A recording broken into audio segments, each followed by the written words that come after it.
Okay, let's talk about the power of microhabits. And specifically what I want to talk about is how microhabits can add up to create a big, beautiful life full of amazing habits and routines that are actually going to start working for you. This video is going to be specifically for women that are stuck in the rut, right? They're stuck in this loop of I want to get better and I don't know how to. They're stuck in this habit cycle of I keep breaking promises for myself. They're stuck in the same old frustrating routine of no matter what I do, I am not getting better. That's who this video is for. And if that's you, you've come to the right place because we're going to get you out of that little by little. Welcome back to my first YouTube channel. My name is Shirley Reyes and we're going to talk about how to chase your dream life. Over the past couple of years, I've been able to progressively change and upgrade my life every single year and accomplish some really magnificent things that I'm really super proud of. And everybody continues to ask me like, hey, how is it that you did it? Like, how was this possible? How did you make that happen?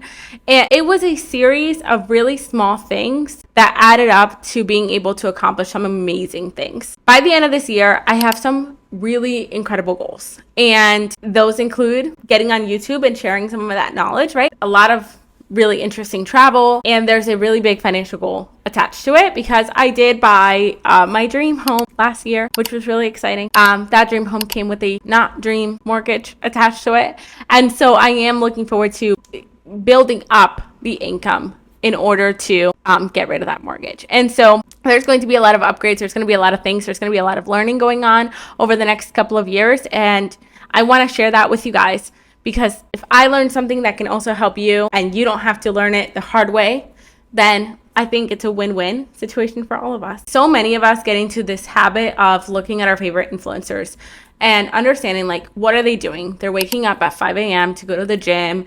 They're going for a walk. They're refreshing their circadian rhythm by doing outside activities. They are then having like doing their yoga and like going to work and working 12-hour days or whatever it is that they're doing.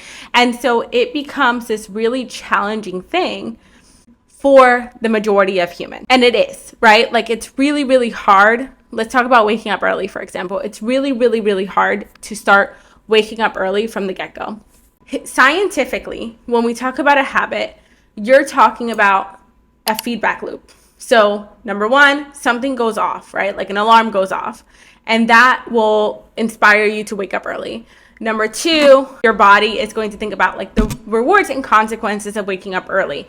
So if you have a job and that job requires you to come in at a certain time at 7 a.m., and in order to get there, you have to wake up at 5 a.m. You're going to do it because you want the money and you don't want to lose your job and you don't want to risk getting in trouble. And so that's why it becomes easy for you to wake up early at 5 a.m. every single day. But if you don't have that and your result of waking up early is not to make money and your consequence is not to get in trouble, but it's actually to go to the gym, an activity you don't necessarily want to do, what's going to happen is your reward system isn't going to be inspired to actually wake up early.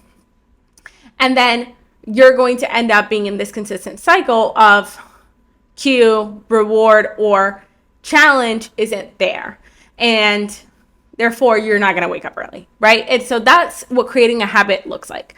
So you've got to wake up early, and then you have to install rewards and systems that are going to help you do so. For most of us, what ends up happening is you wake up early, you get your alarm, and you turn it off. And it's okay. Nobody is going to come after you for that. No one's going to get mad at you. You're not going to lose your job. You're not going to lose money. And that is going to lead to your body understanding two things. Number one, unless there's an external factor like a job, you don't actually need to do the things you're wanting to do. Number two, you can break promises to yourself. So those are the two things that then you're working up against. So for a very long, and I understand this context of waking up early because for a very long time, I sucked at it. I wanted to be the person that woke up at 5 a.m. But why? Like, why would I do that? It makes no sense. I can get my reward for not waking up early is actually to get a few more moments in bed, right? I felt like I was going to bed too late at night and I would want the extra rest. My consequence was none. I wasn't losing anything, right? There was not a strong enough consequence at 5 a.m. in order to do so. So here are the things that I started implementing in order to create rewards that would actually be motivational enough for me to get things done. Number one, let's start talking about micro habits. One of the biggest things that you're going to find is that the more often you break promises to yourself, the harder it's going to be to get back on track every single time. So psychologically, you are going to be your own worst enemy to build your dream life. And I love micro habits because micro habits are little, small, tiny, so tiny little habits that at one point you're going to be thinking like, is this actually going to help me? And you're going to implement those micro habits one at a time. So you're not going to implement every single micro habit together. You're going to do one at a time. And what I say that the duration is, I'm not going to go with the 66 days or 27 days or 2 weeks or 5 weeks or whatever weeks. You're going to do it for long enough that you're proud of yourself for doing it consistently. And if that's 1 day, if that's 3 days, if that's 2 weeks, you're going to do it little by little. Every single micro habit you're going to implement, it's going to take you a little bit longer to feel proud of yourself for continuing to do it because you're building up this reward system in your head of you're proud of yourself. You don't need that external validation. So when it comes to micro habits, the first one I want you to start thinking about is going to be in the morning. And it's going to sound a little ridiculous, but in the morning, usually the first thing that most people do is that they get out of bed and they go brush their teeth. If you're one of those people and you get out of bed and you go brush your teeth, I want you to add one additional thing to your teeth routine. So that could be anything from tongue scraping to oil pulling to flossing to whatever it is. The first couple of days, you might forget to do it consistently. And little by little, you're going to realize like you're going to continue to do it. The reason I want you to do it, the first thing that you do in the morning is because usually your morning routine is so preset. Like people want to talk about creating their morning routines. So you already have one and you have one that you've been following for a really long time. That's really, really hard to break. And when you break it, you get like your whole day gets all messed up, right? So that is the habit that you want to implement first, is whatever habit is easiest with your morning routine. If you're not one of those people, so let's say you're the kind of person, my husband's this person, they get out of bed and they go grab breakfast first, they go grab coffee first, and then they brush their teeth after breakfast, after coffee. I want you to add something to your breakfast routine. And that could be like, for example, adding your vitamins. So if you're grabbing coffee, put your vitamins right next to your coffee.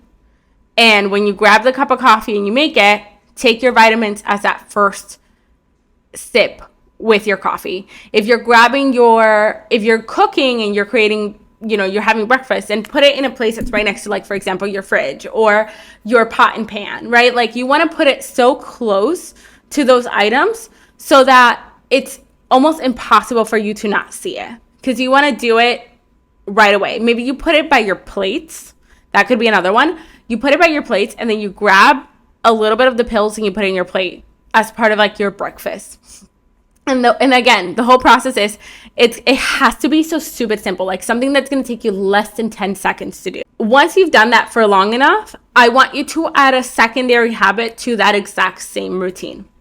So if you're, again, brushing your teeth, maybe you add another one of like these habits to it. If you are eating breakfast, maybe you add, okay, now I'm going to drink an entire glass of water before I drink my breakfast or before I eat my breakfast, right? Maybe I am going to also add an ACV shot before I eat my breakfast. Whatever it is that is going to take you towards your goal, but it's part of your morning routine. And so what you're going to find that is that little by little, you're going to realize that all of a sudden you have the perfect oral hygiene routine. You have the perfect breakfast routine. And you did it by adding a habit that took you less than 10 seconds to implement, and it took less than 2 weeks to stick. Great. Now, surely that's still not going to help me get up early. I want you to think about it from a perspective of how do I do it in minuscule formats. And this is going to sound a little ridiculous, but for me, when I started waking up early, what I actually ended up doing was I started moving back my wake up time by 10 minutes. 10 minutes. I didn't move it back 2 hours.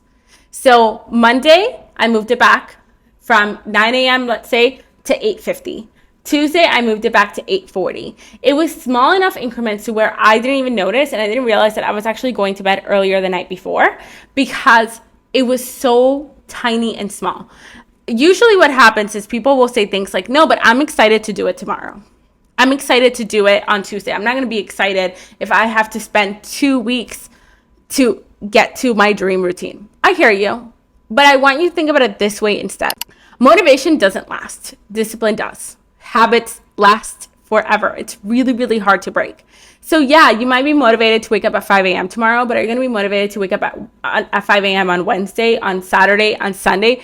Probably not, right? So it's really, really hard to live your life and implement habits based on whatever you're motivated to do today. What ends up happening is that you'll yo-yo back to whatever you were doing beforehand, and then you'll start from zero. And now you're starting from a place of, again, you're telling your body that you don't have to stick to any of the routines that you have set up for yourself. You see where I'm going with this?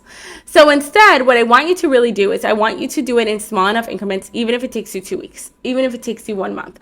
Because when it sticks, you're now going to be rewarded by your own self. You're not going to need that external validation. You're going to be building up that self-esteem. So next time that you do something, it's going to be easier and easier to make it stick. And that is the concept of micro habits, and building habits that are small enough that it almost doesn't feel like a big change, but in 2 to 3 months, you're going to see how many changes you're able to implement versus one big habit that is going to break you apart. Try this for 2 weeks.